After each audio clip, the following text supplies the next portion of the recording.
Hi, my name is Brent Carelse. My name is Khris Njokwana, freestyle footballer. And yeah, everybody welcome to Unfiltrd.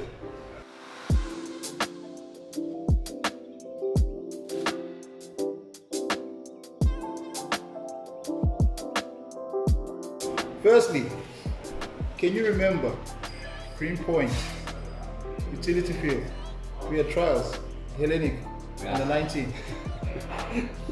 Do you know that out of that squad, I was the only one that got kicked out because of you? You played in my position. Okay. Can you remember? You don't remember? No, I don't remember because when I'm there, I'm focusing on myself.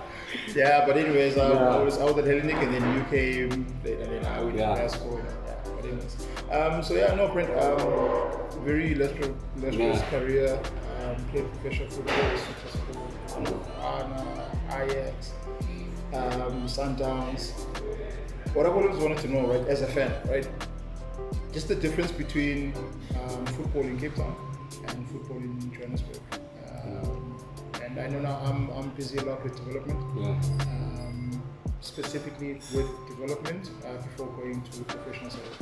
I think in the past we had a little bit more teams in the Western Cape, professional teams. We had, I think, 4 competing in the top league, and then maybe more than 4 in the lower division, the NFD back then. Yeah. And now it's obviously, we're now only on 2 PSL teams and 4 NFD teams. But I think the huge difference is the clubs up north have a bigger budget, number one, and they focus more on the professional team.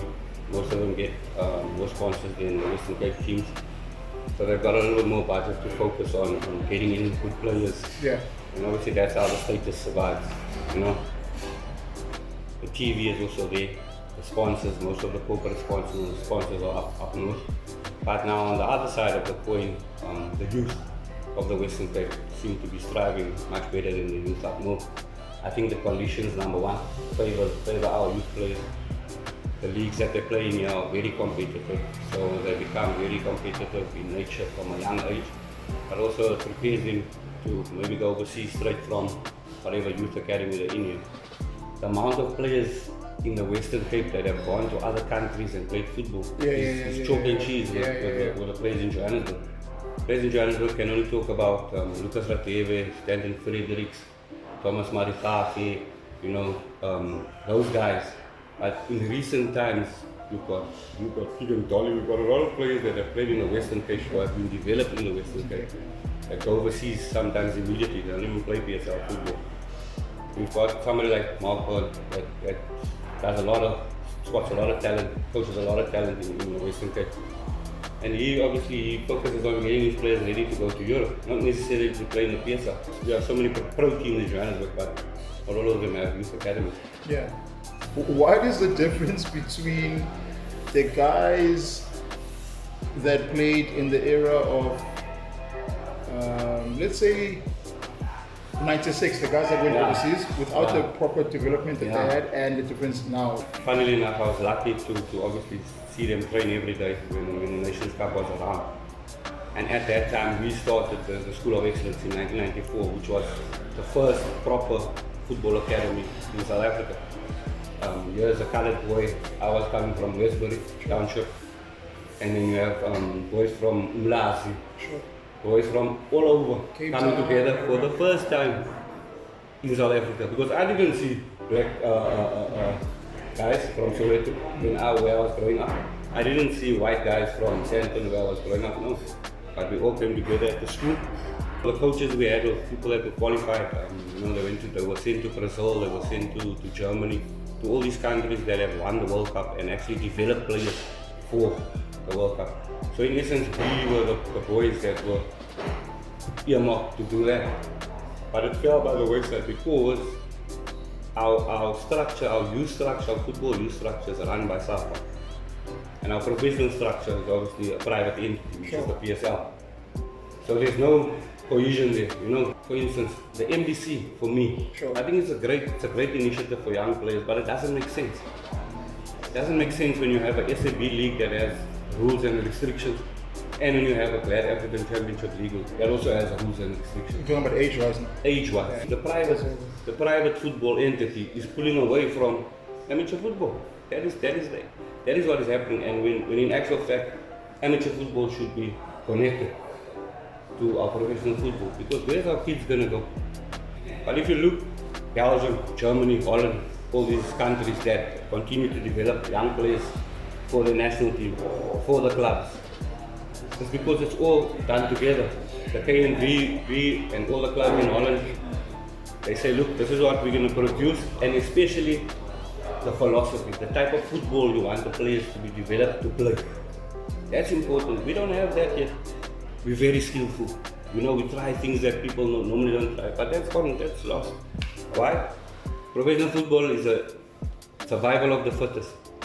If I lose my status in the PSL and I get relegated, I've lost basically 20, 30, 40 million rand. So the club owners, the clubs focus on winning. The unfortunate part is winning. The rotation of coach. Yes. But it takes a lot, Chris. Because these boys, they're going to go everywhere. Some Europe, some Africa, some PSL, some here, some there. But how do you continue making them play the same way? Belgium do it, Germany do it, Spain do it. Me as a fan, again, like teams that I enjoy watching, I can tell you now, the Cape Town City I enjoy watching because they keep the ball in the ground. Yeah. I enjoy watching Stellenbosch, they've got something there with I enjoy watching Stellenbosch. I enjoy watching Sundowns. Out of this world, because the team has been together. You were at Sundowns. I enjoy watching Pirates a lot. Although at times I think that they play 120 k's an hour, and it's all about like forward. I enjoy watching Golden Arrows a lot. The game is just, it's not, the ball is not kept on the ground, but what is the main problem? I know you touched it, you're saying that it's money, it's results driven, but it can't only be that. I think it's become that, and a lot of people, even myself, who are in youth football, we ask that same question all the time. Why are we not number one producing good players? Are we producing good players? Are they then, when they reach professional level, is everything changing? What's happening? We've had numerous chances to have what do you call it, like visions or whatever, but it's always been broken up. Is it because of the scouting system? Is it because of the coaching? This generation that we have, what is it? That's what I was asking. Is it development? Is it agents? Is it club bosses that just buy teams that are 99 years old and just sell it a few months later? What's going on? I think all of the things that you mentioned play a part, but definitely the last one. I think our clubs should be community-based clubs to start off with, so they should service a community. If you're from Gugulethu and your team is called Cape Town All Stars, service Gugulethu. First, make sure that the players are from Gugulethu. That's how the English Premiership clubs are all. They're all community-based clubs. There should be stricter rules in terms of who can buy a club in South Africa. A lot of our clubs are not club licensed with FIFA. That is why most of them don't have youth academies, so they're not servicing the youth. Everybody was praising IS Cape Town for the last 10 years, but they're the only club really that tried to do it. We say a 25-year-old is a youngster. Chris, 25-year-old, I started playing when I was 18, and not 5 games one season, no, 20 games, 25 games. Your Stephen Pinas, your Vuyo Meres. They started 18, 19. And had 13, 15-year careers.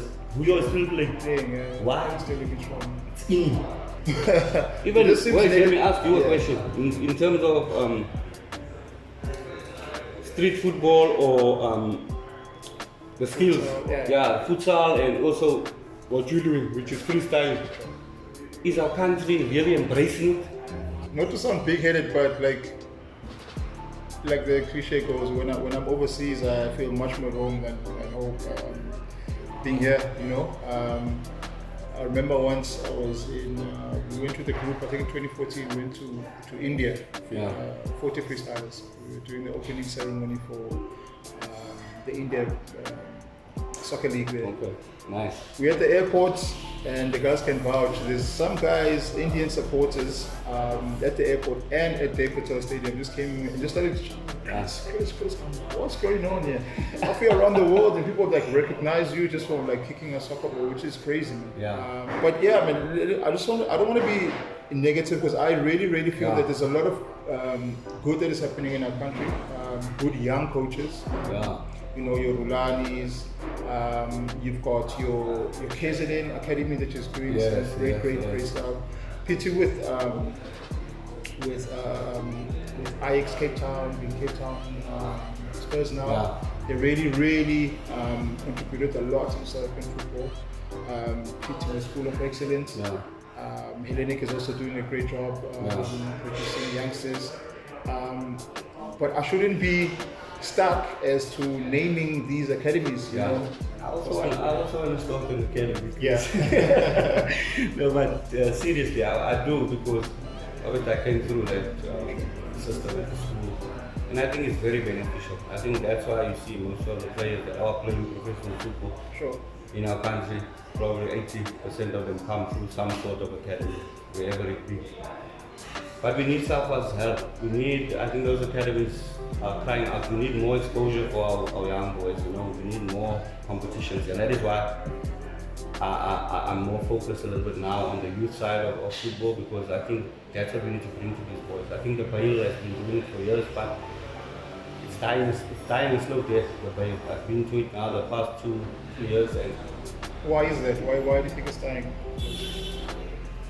And you must remember that Bahia I can't say money again. It's the best of the best youth. Yeah, I can't say money again. I just feel that it needs something fresh. It needs something new.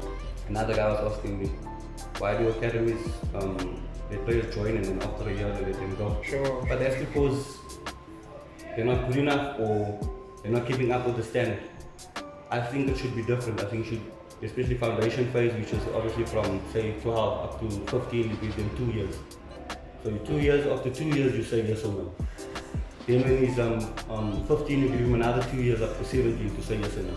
Once they get to 17, which is senior football, now you give them 1 year contract. So 1 year in your academy, and then if he does well for that year, you give him another year. By that time when he's 19, you should be playing professional football.